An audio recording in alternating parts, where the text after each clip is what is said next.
Good afternoon, everybody. We will call to order the Ford County Commission meeting for May 19th, 2025. Our meeting number today is 2025-14. We will start our meeting with a prayer and a pledge of allegiance. And as we ask Lieutenant Marcelo Marin of the Salvation Army to stand up and pray for us, I might ask that you all keep in your thoughts and prayers our immediate past Commissioner Ken Snook and his family. Ken passed away this past week, so if you would keep him in your thoughts and prayers and his family as well. Lieutenant, if you do us a prayer.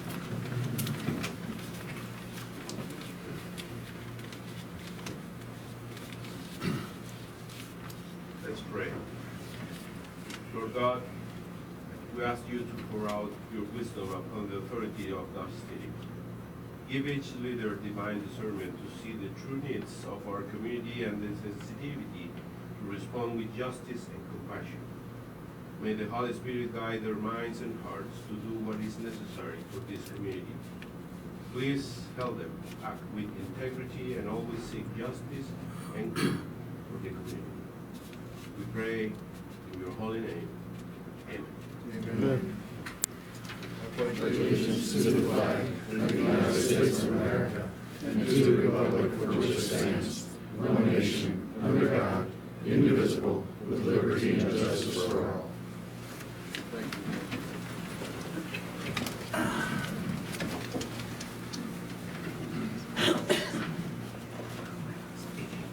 All right. To begin, we have a consent agenda with meeting minutes for meeting number 2025-12. We have additions and abatements.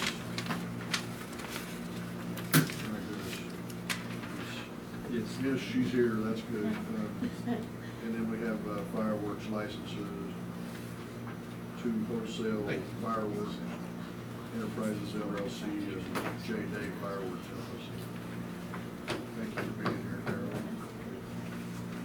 Appreciate it.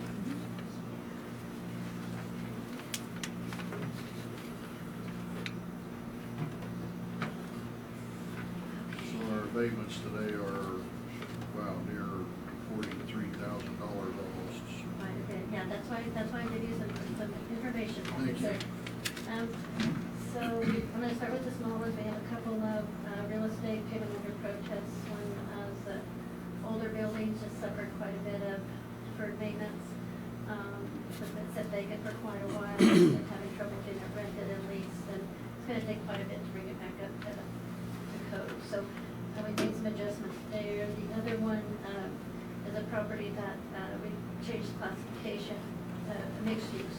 So part of it's vacant, part of it's commercial use, so we made adjustments there for that one. And then a couple of smaller personal property. One is late filing, so once they filed, we were able to reduce the penalty. The other one is a semi-tractor that suffered some damage, and we also went out and looked for some sales of similar models and year built to see if we could arrive at a better value for them. So we were able to make an adjustment there. The larger ones are all oil and gas. These are actually BODA exemptions. Oil and gas wells, if they fall below 5 barrels or less, they can apply. They actually do have to apply just like any other exemption for those, and they did qualify. So that's what the remaining of those are. And the larger ones are ones that have more wells than, have more wells involved with that particular quota. Carolyn, do they have to apply for those exemptions each year? They have to apply when it varies. If we track their production every year. So if these are for 2024. So if here in 2025 they are still low producing, they won't need to apply again. If they start producing again, then once they drop below that threshold again, then they have to reapply. I see. So yeah, we just track As them every long as year. they're staying under the 5 As long as they're staying under, they don't have to reapply. But they do have to reapply above that threshold. If they go above, then of course we're gonna start valuing the way we have in the past, so. When you see these on a map, do these seem like they all kind of lay out a similar pattern? I don't know if you've even looked at that, because you probably look at them case by Case case. by case, yeah. Yeah, but it'd be interesting to see where maybe production is strong and maybe where it's not. Just because I think in this one, you might see that they're all kind of maybe in a row or north to south the same. And I don't know, I think there's other factors that figure into that. Sure. Price of oil. Yeah. I mean, if it's not great, we shut them off or whatever, so That's true. it may not just be. That's They're true. available, and maybe market driven things, so. Yeah. Okay. No, I appreciate, again, the detail. This is nice.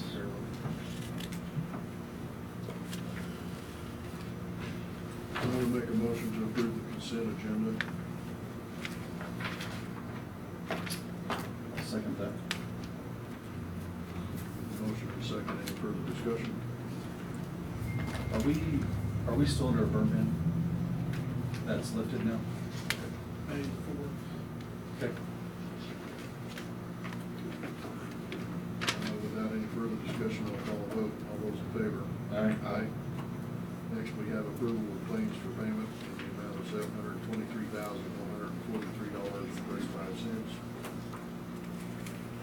Make a motion to approve the claims for payment as presented. I'll second that. Motion and second, any further discussion? All those in favor? Aye. All right, next on the agenda is open public comment. And before I open it up to the public, I'd like to take a moment and introduce a new member of the Ford County family. We have Natalie Bias here. Hi, everyone. She comes to us from Lubbock, Texas, is that correct? Yes, sir. Is our new expo director. So, welcome to Ford County, Natalie. Thank you.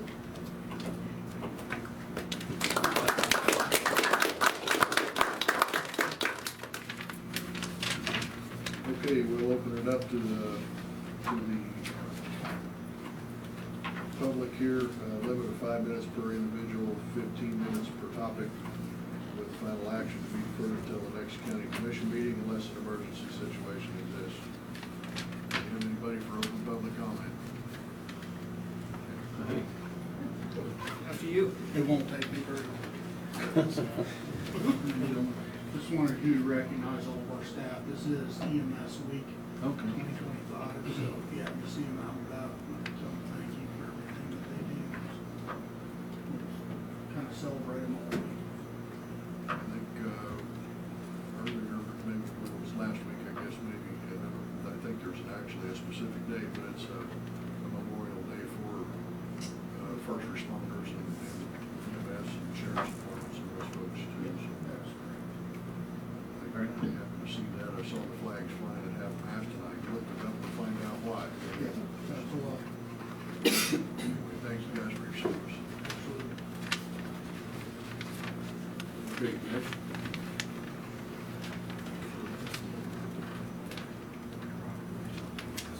Welcome. Thank you. Hi, Commissioners. How you doing? Thank you for having me here. Doing all right.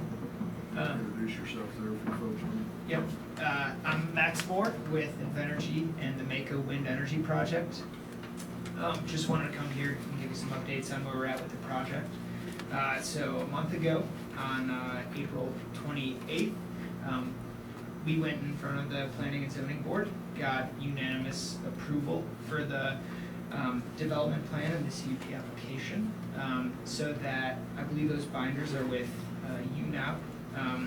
And then a part of that, there's 4 agreements that we're working with Curbs Law on in the county. We've come to an agreement on 3 of those, which is the decommissioning agreement, the gift, school gift agreement, and the county contribution agreement. We're still working through the road use agreement and hope to be finished with that this week and come back June 2nd for CUP approval. Great.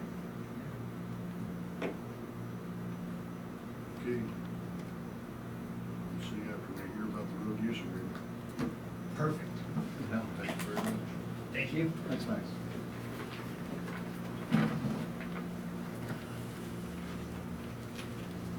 All right, do you have anybody else for open public comment?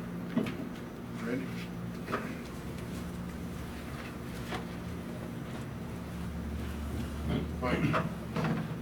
Sure. My comments are in regard to the wind turbine farm also, and protecting the airspace of the airport at Buckland. My wife and I own that facility, and that's our concern. And we've not asked for anything more than just simply what the law allows, and that's it. At the zoning and planning meeting, there was a map presented, but no one else got to see it in the audience, and I did not either, as to the placement of the turbines, and that's quite important to me. And I would like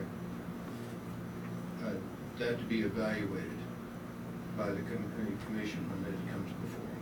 Have you been able to see it since that They meeting? sent me a copy, but I don't know if it's a binding copy, if it's for real or whether they just put the spots on the map. Okay. And that's what I would like to see. What did your copy show you? Like when it comes within the distance of your airport? Yes, but it's not, doesn't have a scale on it or anything like that that says how far they are. Okay. And that's my concern. The airport's used quite a bit. I don't anymore because I Sure. quit flying. But, did use it. It's been there since 1947. So it's been there quite a while. Thank you. Yep. Well, I didn't come too prepared, but I want to talk about what he says. There's a lot of, I'm Harvey Gersine, Fort Kansas. And they left us in ignorance for this whole 5 years. I should have been in here early. And nothing is cut and dried. When you ask the one party one thing, they say, well, that's not our deal. Like I'm talking about Energy line, transmission line. See, we're fighting that, but we want to reroute it. And then I was at that zoning meeting here a couple of weeks ago, whenever it was, and man, they just shut us down hard. I mean, well, that's not to talk about today. And you couldn't hear nothing when we were at the meeting. I mean, they terrible. And they're just ramrod, this is what they do. Okay. I mean, that's the way we feel.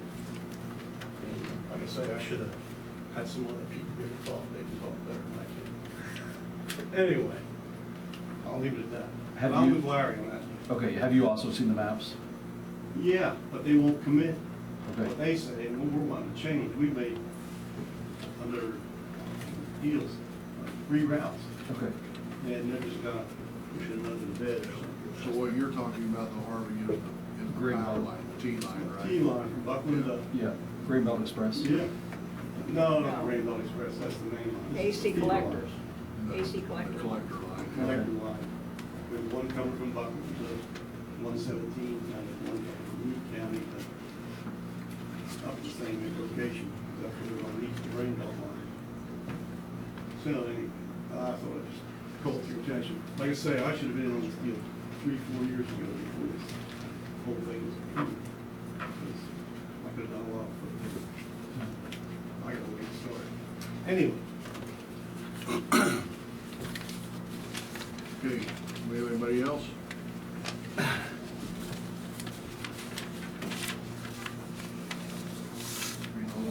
I'm sorry,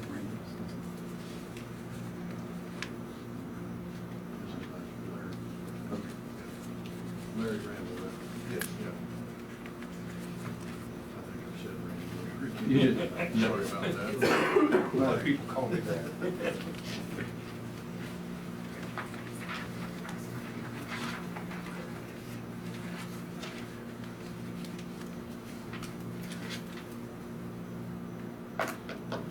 All right, we don't have anything for legal counsel today, is that correct? Correct. Oh, skipped unfinished business, we don't have anything there either. We'll go to the county administrator. Thank you, Mr. Chairman. The first item is for David Luke with KCAM.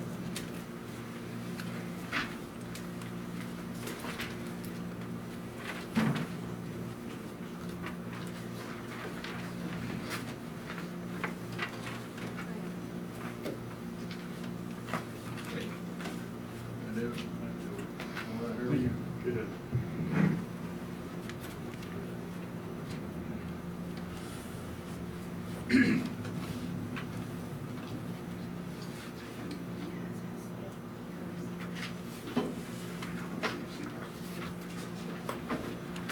Thank you for making time today.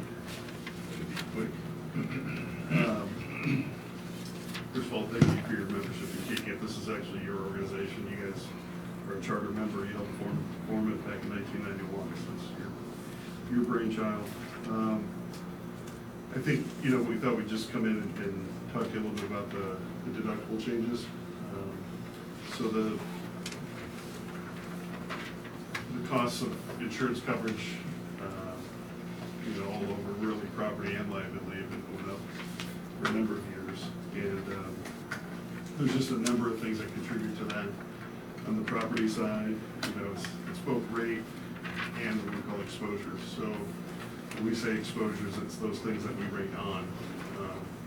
So property, that's building and content valuations, as well as getting new and equipment or vehicles that you've added.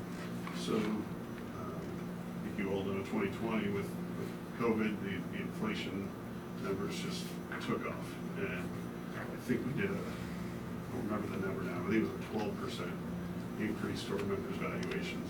And it's hard to do that in 1 year, but you don't do it and the inflation keeps going and you get behind, it becomes a problem. And so we went ahead and did the 12%. Nationally, it was higher than that, it was about 18%, so we were lucky in Kansas. But subsequent years, I think it was 8% and then 6%. And that was difficult because historically, when we appraise you every 4 years, and then we just do those inflationary adjustments in the off years, I was used to doing 1-2% every year.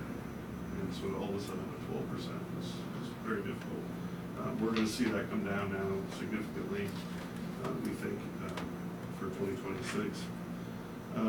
But that has an impact on your total cost, as we apply rates to that.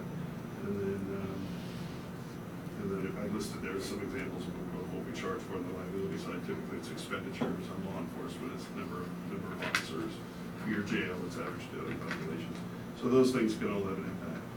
And then rates have gone up primarily on the pool side, not because our pool losses, pool layers have been difficult, but it's the reinsurance. It's what we purchase above the pool layer. So we retain the first $500,000 as the liability loss, first $450,000 of the property loss. But then we buy reinsurance above that. And those rates come really from London and Bermuda, those syndicates, and those costs have gone up substantially. It's the reinsurance market has been hit by all kinds of things. Mostly actually convective storms. It used to be hurricanes and fires and California. Those are still happening, but convective storms, wind and hail are now becoming a much larger percentage of those losses. And so that's had an impact on Kansas reinsurance. So you could look at, there's slide 3 and 4 that kind of show you your contributions relative to your total insured values, and you can see now they're kind of matching up. We're probably undercharging for a lot of years based on the exposure, but they're kind of commensurate there in the most recent year. Liability contributions relative to your expenditures, you can see are it's pretty stable, which is nice. I mean, you're paying only $30,000 more in your liability coverages than you were back in 2014. So you can see how stable that is year to year, and that's what we like to see.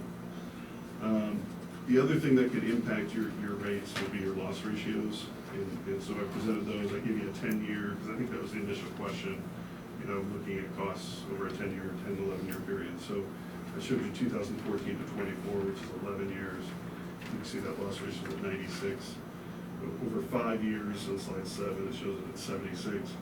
We really need numbers to be at about 65% loss ratio, because anything above that, we still need money to pay the reinsurance and pay to keep the lights on, pay the claim staff.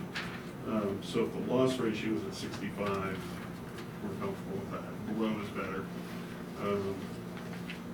So to just kind of give you an indication of what we're sort of targeting with each member. So then, meeting with staff. So quick question on, so that's page 7? Yeah, but I think we did 5 and 7. Yeah, so, That's it. so when you're saying 65%, you're basically comparing that to the 76% that we're currently in? Exactly. So would you say that we're then gonna look at like another 11, 12% increase based on just that? Well, not necessarily, Okay.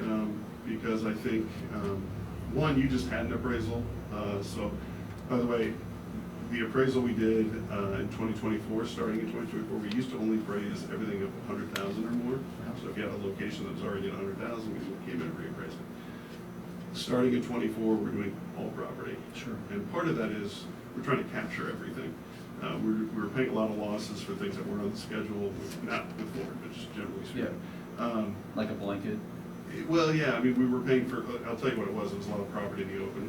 So we had a $60,000 fence, or we have a big sign that was 50 grand. And we were collecting premium on that for years. And all of a sudden, we're paying the loss. So, part of doing the appraisal of everything was to capture that kind of stuff.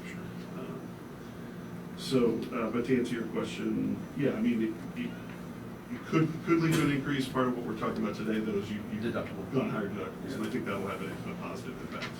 Well, it already has, and I think it will in your renewal as well. So we can talk about that. And just real quick, so I can jump in and I'll talk to you guys individually about this. Dave and I have been meeting since January about this renewal that we had this year in tandem. And we've gone through around just about every aspect of our coverage. And we're trying to control everything that we can. So we're trying to approach this like a self-insurance like we do with our health insurance. And so I've asked to move every deductible to the highest that it is. So that way it'll bring our overall premiums down. Sure.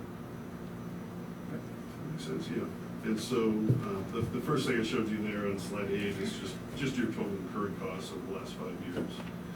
You can see APD is auto physical damage. It's actually more than the property. So I'll talk about that here shortly. The next slide, page 9, shows you what you've done with the deductibles. So you take the property as of 1/1, it was at 5,000, all other perils, which is basically everything that's not convective storm, flood, or traditional perils. We were at 5,000. You were at 25,000 for convective storm, and that's per occurrence, so it's not per building. And so we moved to a 25,000 all other perils and then 100,000 convective storm, which to me is true. I mean, you're definitely getting into self-insurance there, which Katie articulated was really the desire. So we'll talk about what the impact of that is. And then your auto physical damage, $2,500 deductible, again, per occurrence, not per vehicle, moving to a 10,000, and then 2,500 mobile equipment to a 10,000, again, per occurrence. Annually, that will save you $102,000, $130,000 precise. Prorated, because we did that effective 4/9, it's about $76,000. I actually have that check for you here today. So we don't typically make adjustments mid-year, but JD was already asking the questions every single time. We want to be fair and do it right, take our time, and get to the deductibles that you're comfortable with. David? Yes. That is at 102,000 off of what? I think your 1125 was 459. Yeah. So, Yeah. and some, so 459. Yeah. So that dropped you 102 from that number. So 350 to 357.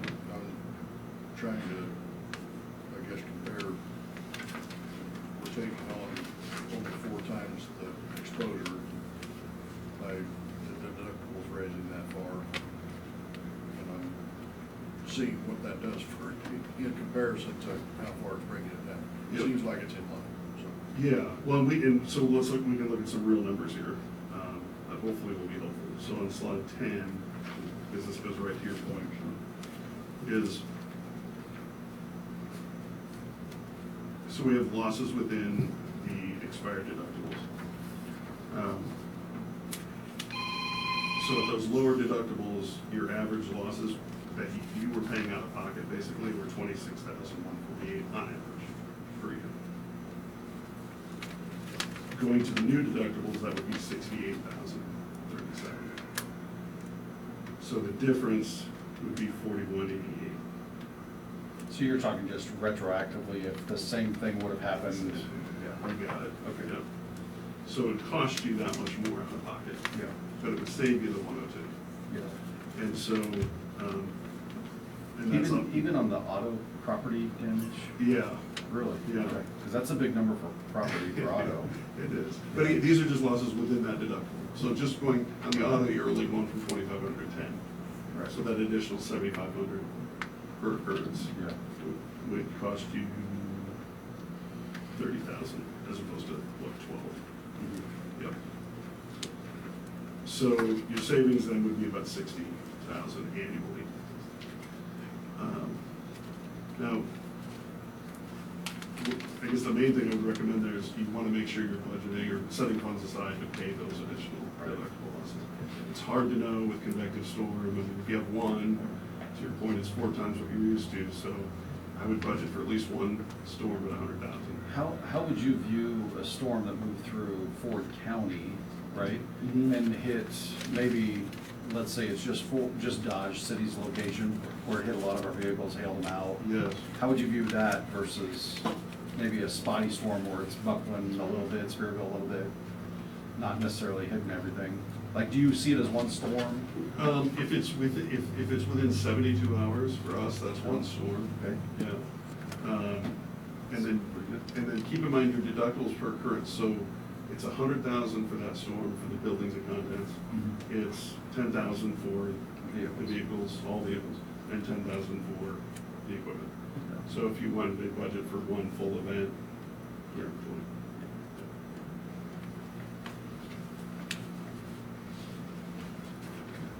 And I think, Sean and I talked about this at KC a couple years ago, but, you're averaging almost like a significant convective storm every other. And I think we were seeing it like 50,000 is what it was costing on average. Mhm. So, so I would think if you're budgeting for a full loss, deductible loss every year, you're gonna be in good shape on average, based on your history. And then, we look at risk management efforts, that can help alleviate some of these losses. And I think that's JD's goal, right, is to say, look, we'll take on the risk, but we're gonna keep putting in good risk management. Staff is already doing really an outstanding job in that area. I think the couple of things that we, just commented on when we were visiting was, and you can see your utilization there. By the way, mineral shows as not too much utilization in recent years, but that's also a service you have from another vendor. And so staff, I think, that are taking classes through that login and not ours, so it doesn't show.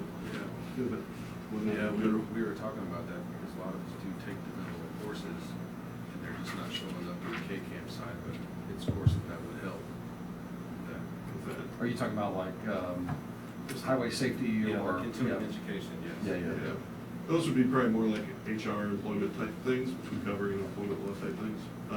The other area would be like defensive driving, and I Right. can't remember what we found on that. We do that. We haven't done any for you recently, but K-Work provides it, so you may have been using K-Work for that. I don't want to be presumptuous, just give you these numbers, saying, you're not doing it. Right. Maybe. So, but I think especially taking on that amount of physical damage, I would be doing defensive driving every year. Do we need to get that reported to you for a lower rate? We don't credit, Okay. for that stuff. I will tell you what we do credit for. Yeah. We typically don't change our rating model based on risk management efforts of the counties. And part of that is you could go all day with that, and it gets really, your rating formula, that gets very complicated. So we have a program that's separate for it, where we'll credit back if you do a number of things. And I'll cover that real quick. But I would definitely do some more defensive driving if you can. Our online university is something that's unique, and you could take advantage of that, do more employee trainings, and that covers everything from road and bridge to law enforcement, to employment, supervisory skills, things like that. And then, the last thing is what we call the Risk Management Achievement Awards. And that's the left side that you give us? Yeah, it's on the left side, it looks like this. Is the Risk Management Awards at the top. And there's 2 levels, achievement and excellence. And you can get a percentage of your contribution back if you are doing some of these things. And I almost guarantee you're, like for the base level, you're already doing a lot of these things. Update, having an updated employee handbook, for example, doing defensive driving, having backup power and alarms for your vaccine storage, quarterly risk management committee meetings. The one thing we added to that this year was the roof management program. And I think you all heard about that. So you don't have to use Stanfield, but if you have they will give you a discount. I think it's 40% if you use these guys. But just Who gives you a discount? K-Camp? we negotiated that with, KCAM negotiated it with Stanfield for our members. Got it. So we went to them and said, look, we want our members up on the roofs twice a year. A lot of the counties don't have maintenance people. They want up on the roofs and they may not have the expertise. These guys will come in and they'll inspect your roofs, they'll take photos, they'll do any maintenance on it, like Yeah. clearing drains, things like that. They'll give you a written report with photos documenting the age and condition of the roof, so that because the other thing we've done in this hard property market is we've had to limit property coverage, and I think we just sent out a letter on that, but the commercial market's saying actual cash value on all roofs after 15 years. Well, a metal roof lasts a lot longer than 15 years. So what we did was we came up with all the different types of roofs our members have, what the expected life should be, and then said, okay, if you're beyond 80% of your useful life, we'll do actual cash value. The goal is, and we've got some members with roofs that are past, if they're a 20-year roof, they're at 30 years, they need to replace it, but they're not really watching that, right? So the goal of this is to not only do maintenance, inspection of the roofs, but document, hey, we need to start budgeting for replacement of these, so we don't get past that 80%. So if you're doing that, and we always say we sort of pay twice, but if you're doing all these things, you can get 1 to 3% of your contribution back. So We do have we have a large local roofer that actually got up on top of Fort County Historical Building and said, hey, I'll do annual inspections of all your buildings. And, he was pointing out several things that should be removed from the building that aren't in use, and, it's been up there for a while, but just weight of old equipment, and just talked about it because it was a re-looked at building, but they actually said they would document it with photos and give it to Manny, but, I mean, they would be a lot like Stanion, Yep. to where. Same benefit. Yeah, yeah. Yep. So that would qualify. Yeah. It's nice. If I could, just, another program we're doing is we're doing cybersecurity assessments for each of our members. Yours will probably be more minimal because you have a really, I think, sophisticated IT department. But it'll be to collect information on what members are doing and not doing, NFA, endpoint detection, all those sorts of things. And we'll give you a written report with recommendations and stuff like that. So that'll be done this year. Nice.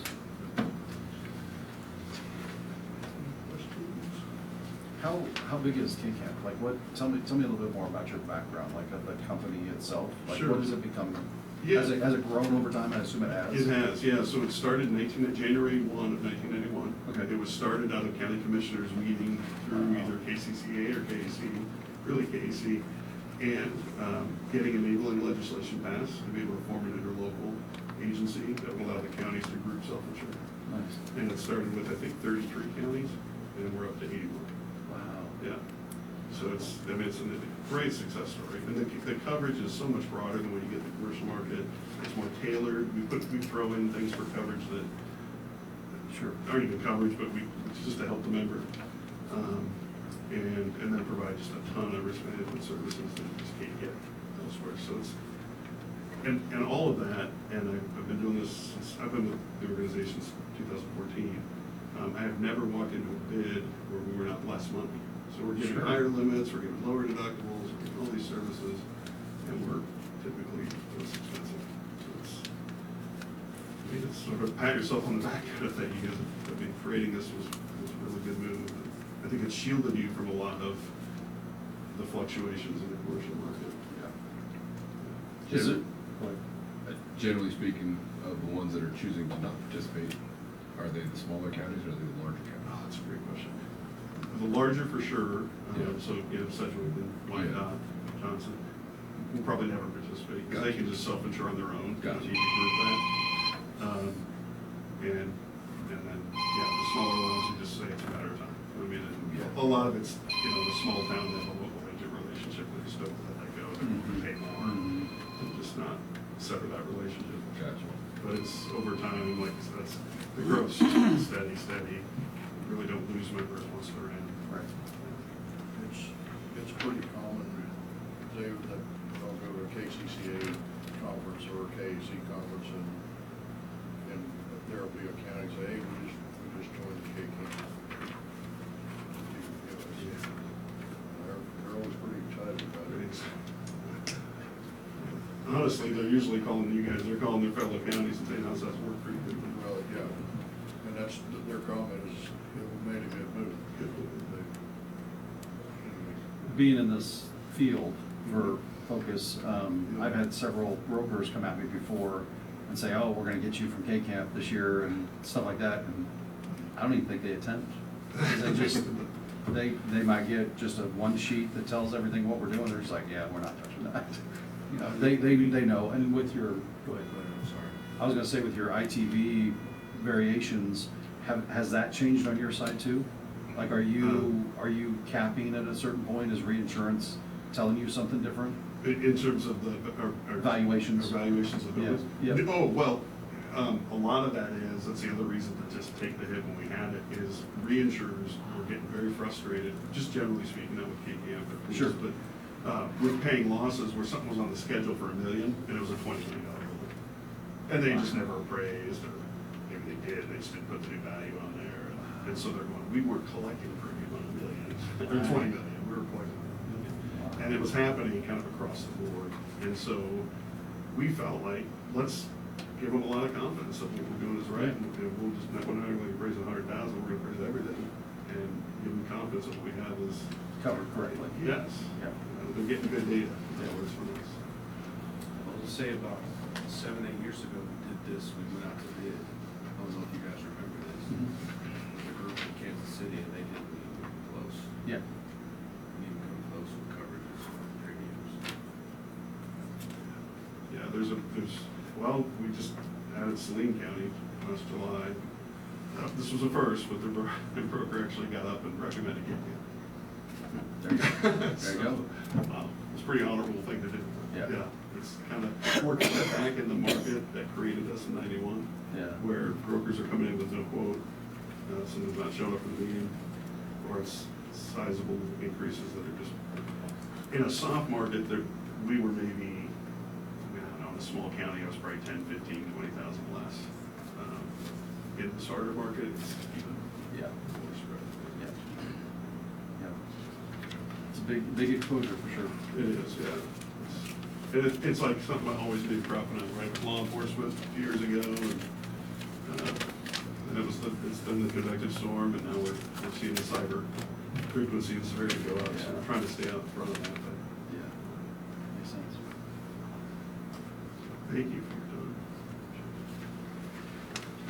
Is there a deductible above the 10,000? Do you go then Honestly, to 25 or 50, or do you not? Honestly, on those, I don't think on the property and mobile equipment, I think that's the high. Mhm. You could go higher in the convective storm, maybe you could go to 350. Yeah. Yeah. Well, it just depends on what that break is on the backside too. Yeah. I mean, it's So- not gonna save you 350 in premium. Exactly. At some point, it's diminishing. Right. I think that's why. That's what we're looking for. I mean, I would imagine that saves 90, but nothing more, which isn't worth the risk. Yeah, you take it all. Yeah. Yeah, It's a lot. yeah. Do you look at a county like ours? I mean, I feel like we have a large spread out risk. I mean, to where it's not all clustered buildings, it's not all just one. Do you look at that? Do You know, like that? interestingly enough, I went to London one year. Yeah. And one of the syndicates pointed out Ford County, and they said, this is where you have the greatest concentration of values. Now, they're looking at that over maybe a 1.5 mile spread. Sure, yeah, Right? So it's not like it's all right in town, Yeah. blocks from each other. But in terms of concentration for us, statewide, now this is before Saline and before Butler, so I don't know if it's still true, but at that point, yeah, we had actually the largest concentration of Butler values. Yeah, because you're within 3 miles, you have a lot. Yeah. I mean, I suppose if you threw in the expo center and jail and law enforcement.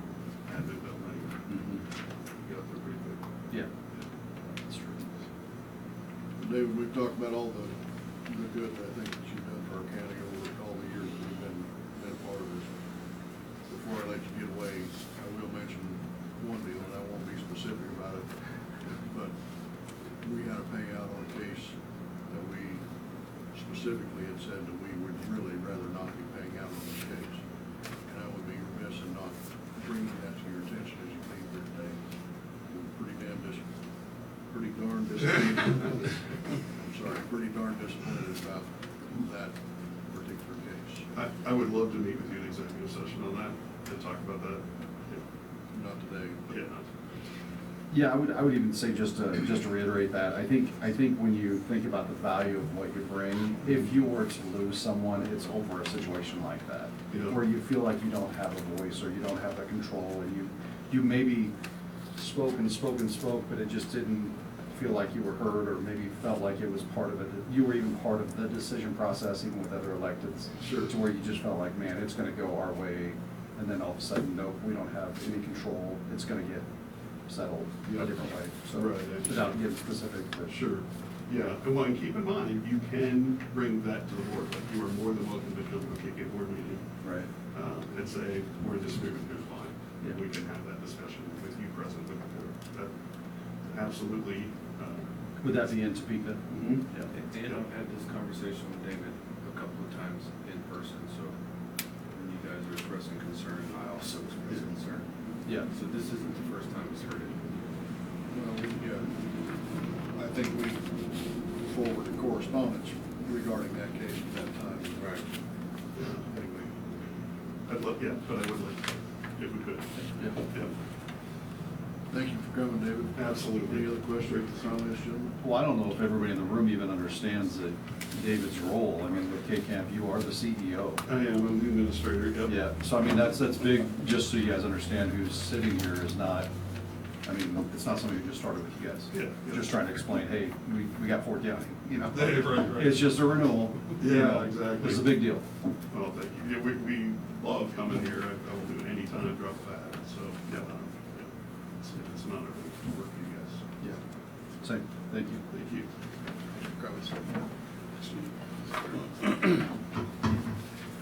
So, we need a motion on this one?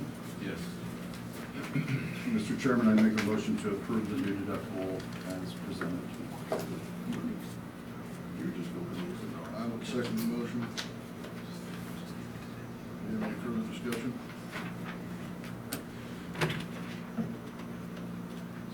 No further discussion, I'll call the vote. All those in favor? Aye. Gentlemen, the next two items on the agenda are for Road Bridge Superintendent Brad Ross.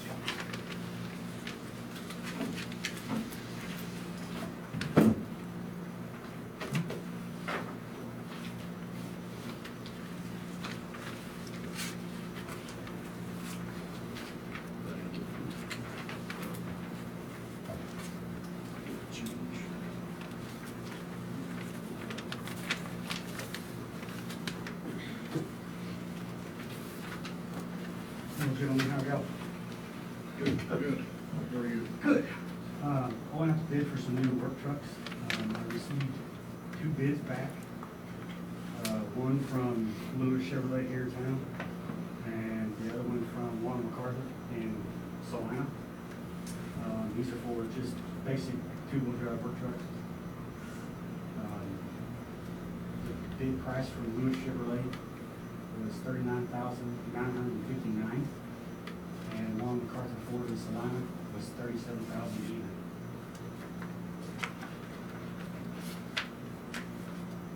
There was quite a bit of difference there. So there, in the beginning, there was 4 possible trade-ins. Narrowed that down to 3. The better of the 4 were actually going to trade to the landfill. The landfill needs a vehicle. Is that gonna be the 07 Dodge after? It's going to be one of the 07s, yeah. So I believe they're all 07s. It's gonna be the nicest of the 4. I just noticed there was an X next to it. Yep. Yep.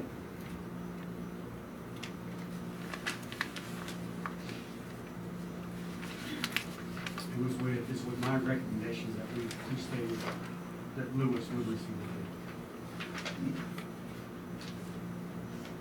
this makes a lot more sense now. I was trying to figure out how the numbers were different than what we got emailed to us, but it's because you took that vehicle out. Correct. Yeah, that changed the number. I was trying to figure out why that trade-in value and the total cost changed. Yep, But that's, it was that's just what it because is. of that deal, but it was, I'd already put the bid spec together. Yeah. And then come to find out that Reed was the one actually needed that vehicle. That makes a lot more sense. And for what they were going to give us for trading, it was more beneficial for him to have. Right. It is amazing how different the two bidders looked at the vehicles. Correct. That really was an eye-opener. Trading. Yes. Yeah, that was, I mean, literally, I think one of the vehicles they thought was no value. Yep. And You get the good out of the stuff, I guess, I don't know.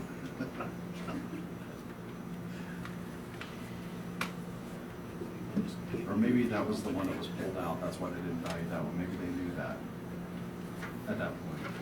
It could have been, I know there were a couple of people that did reach out and wanted more specific detail on the trade-ins. Yeah. And that he, I don't remember which ones it was. It could have been that he got the upgraded information, Okay. that I knew I was taking that vehicle out. Okay. Than the others. I mean, just to point out, the winning bidders that we have in front of us is Lewis, and one of the vehicles from Long MacArthur in Salina, Yep. they were gonna give us $500, Lewis is gonna give us $2,500. That's a big difference for a trade, so. I mean, there are a few things on there, I'm not sure if you quite noticed. So the delivery times are quite a bit different. Yeah.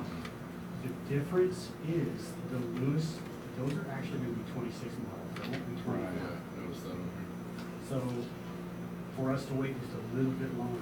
You get the newest model. Yeah. It's gonna cost you more in taxes. Yeah.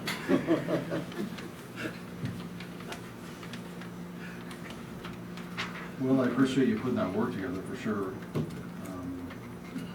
I'd make a motion to approve the bid. Oh, maybe not.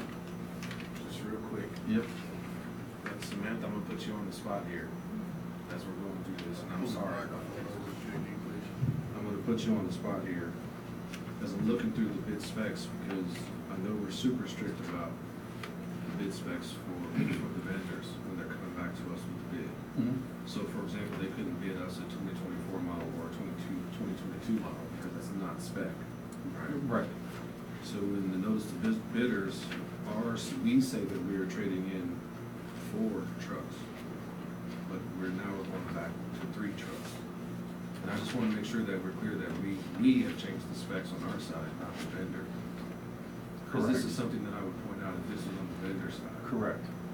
And it's up to the commissioners to make sure you recognize that in motion or just in general, that we have changed our bid specs. That we're only gonna trade in 3 vehicles.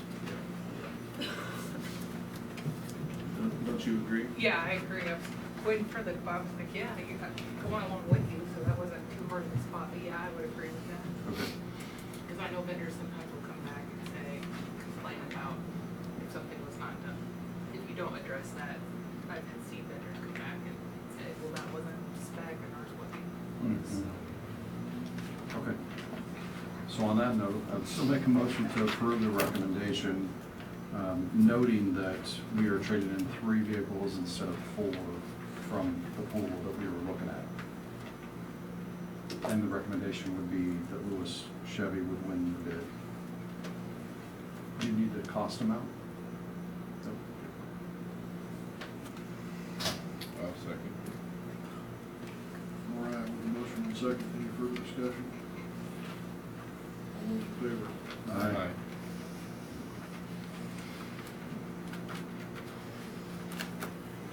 I believe you have the next one also. correct? Yes, sir.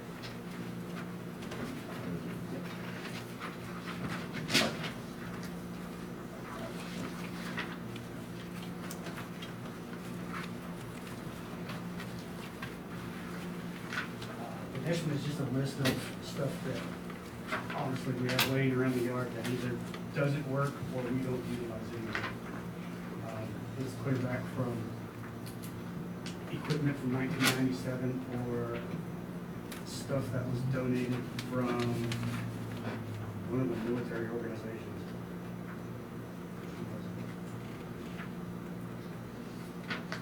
I'm just asking to take all this stuff that's old, broken, that we don't use, and take it away for sale. But since we're on camera, this is pristine and impeccable condition. Thought I meant to say. Highly valuable.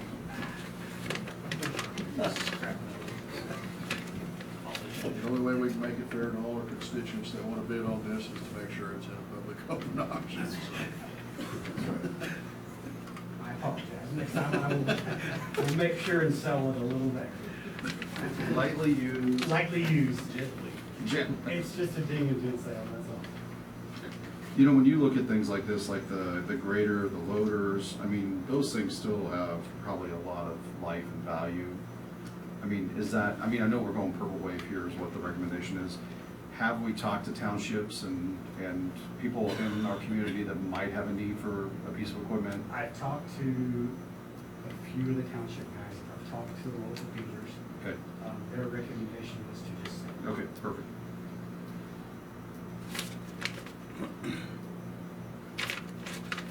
Great.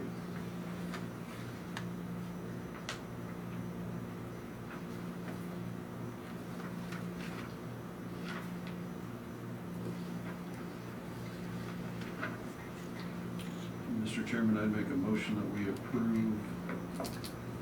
This is gonna be, what's interesting is our notes, it actually says sale of a truck. But this I is, asked about that, she said it was a mistake, she thought it was gonna be a sale of that truck. of that. Yeah. But that truck's listed on here. No, these are different, this is different deal. It's not the one under This trucks. 83 GMC distributor truck is not the one that she had. I don't believe so, is that what you had listed on it, 83? Yeah, it Oh, was, because that was the very first one that she saw. highlighted. That's I got you. why That's she why listed it's it in the that way, notes. because it was the very first one on the Okay. spreadsheet. Got it. That's Okay. all, sorry. So I would make a motion to approve the sale of equipment, vehicles, through a Purple Wave auction as recommended by our director of Road and Bridge. Second. Motion and second, any further discussion? All those in favor? Aye. Thank you, Chairman. Thank you. Thank you, Brad. Item number 4 is planning and zoning director, Melissa Drake.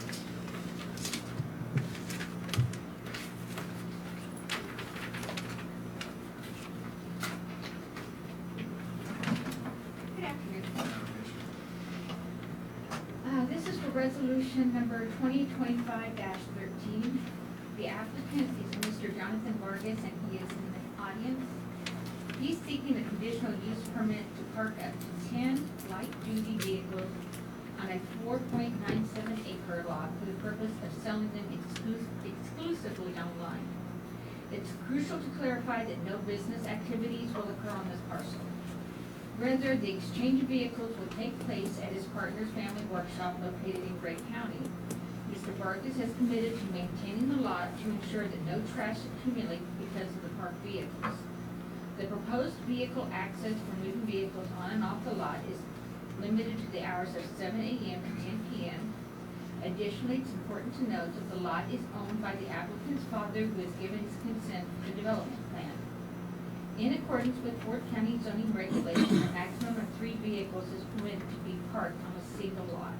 Consequently, the applicant must secure a conditional use permit to exceed this limit.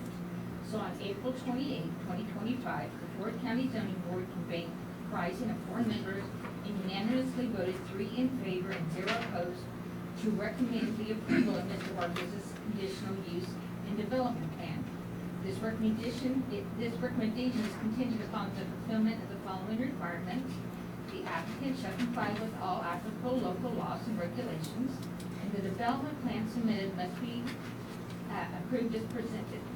Your consideration of this application is greatly appreciated, and as the planning and zoning director, I respectfully request your approval of this application.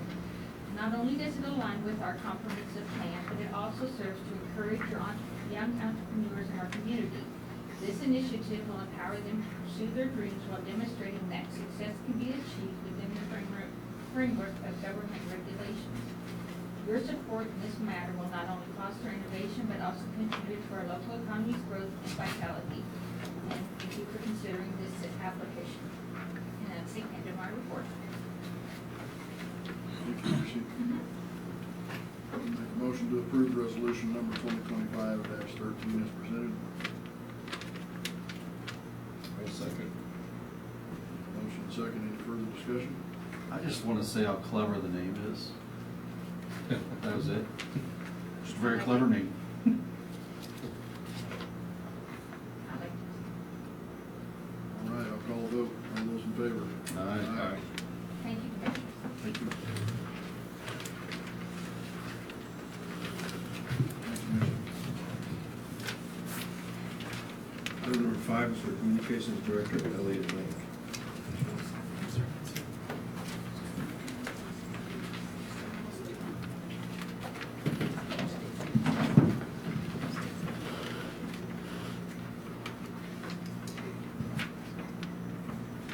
All right, good afternoon. The invoice that you have in front of you is our annual utility billing statement from KDOT, and this covers radio backhaul to their fiber infrastructure. It says T1 line usage, and there's a long technical explanation for why it says that I won't bore you with. We checked it, and it's correct. And this is an annual deal that's budgeted for. I make a motion to approve the invoice for the utility billing statement as presented. Second. Motion and second, any further discussion? All those in favor? Aye. Thank you. Thank you. Upcoming meetings, we have the NACO Annual Conference that will be in Philadelphia, that'll be July 11th through the 14th. We have the first regular Board of County Commissioners meeting, that will be June 2nd, that's a Monday, as always. That's all I have to add for report, Mr. Chairman. Thank you, sir. Make a motion to adjourn.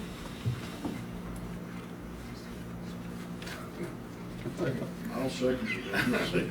I'll second. All those in favor? Aye.